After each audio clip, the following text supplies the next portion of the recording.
Assalamualaikum warahmatullahi wabarakatuh. Perkenalkan, nama saya Muhammad Anil Hafiz, NIM 1920 30 10 11, semester 5, jurusan Studi Agama. Di sini saya akan mempresentasikan tugas mata kuliah aliran kepercayaan, di mana dengan judul larangan makan di tempat tidur. Sejarah mitos. Mitos adalah cerita suatu bangsa mengenai dewa dan pahlawan zaman dahulu yang mengandung penafsiran semesta alam, manusia dan bangsa. Dalam buku sastra lisan Bumi Silam Fari, karya Juwati, cerita mite atau mitos adalah cerita rakyat yang dianggap benar-benar terjadi dan dianggap suci atau sakral. Mite atau mitos di Indonesia biasanya menceritakan terjadinya alam semesta, terjadinya susunan para dewa, dunia, dewata, terjadinya manusia pertama, dan tokoh pembawa kebudayaan dan sebagainya. Awalnya mitos terbentuk dari pikiran manusia yang tidak mau menerima begitu saja semua fenomena alam yang ditangkap dengan akal dan panca inderanya. Penghormatan kepada leluhur, kepercayaan pohon kehidupan, serta kekaguman pada tata surya menjadi penyebab lahirnya mitos. Dapat dikatakan cerita mite atau mitos sebagai cerita anonim mengenai asal mula alam semesta serta tujuan hidup. Asal-usul mitos. Mitos dapat timbul sebagai catatan peristiwa sejarah yang terdahulu dilebih-lebihkan sebagai alegori atau personifikasi bagi fenomena alam, atau sebagai suatu penjelasan tentang ritual.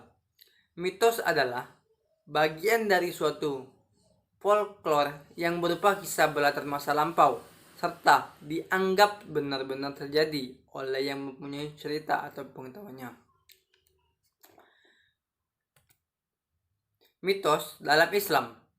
Dalam Islam, mitos disebut juga dengan cerita-cerita bohong mengenai suatu hal, asal-usul, tempat, alam, manusia, serta mengandung arti mendalam dan diungkapkan dengan cara gaib.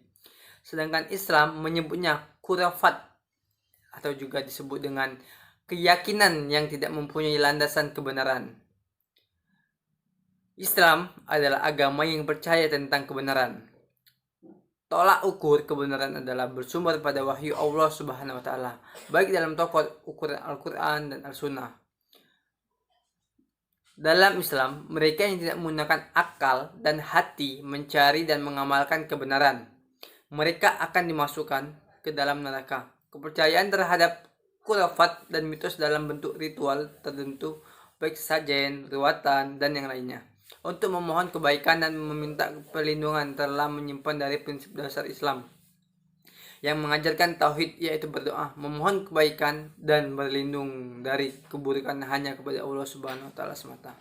Karena hanya Dialah yang mampu mendatangkan manfaat dan mudaratnya. Mitos. Tidak boleh makan di tempat tidur. Mitos ini sering terdengar di masyarakat Indonesia, khususnya di Jawa. Bahkan hingga kini masih ada yang mempercayai mitos tersebut. Orang zaman dahulu percaya jika kita makan di kamar akan mendapat jodoh yang pemalas. Salah satunya adalah larangan untuk makan di kamar. Setelah makan, biasanya juga akan timbul rasa kantuk. Jika kita selesai makan di kamar, pasti akan langsung mencari posisi enak untuk tidur. Nah, dari situ muncul mitos bahwa makan di kamar akan mendapatkan jodoh yang pemalas. Dampak buruk akibat makan di tempat tidur. Yang pertama, yaitu kualitas tidur jadi berkurang. Yang kedua, membuat kamar tidak berbau. Yang ketiga, mengotori tempat tidur. Yang keempat, supaya jadi sarang bakteri. Yang kelima, mengundang hewan yang tak diinginkan. Mungkin itu saja presentasi dari tugas mata kuliah aliran kepercayaan. Bila ada kata yang salah, saya mohon maaf. Kepada Allah saya mohon ampun. Wallahu muwaffiq ila aqwamit thoriq. Wassalamualaikum warahmatullahi wabarakatuh.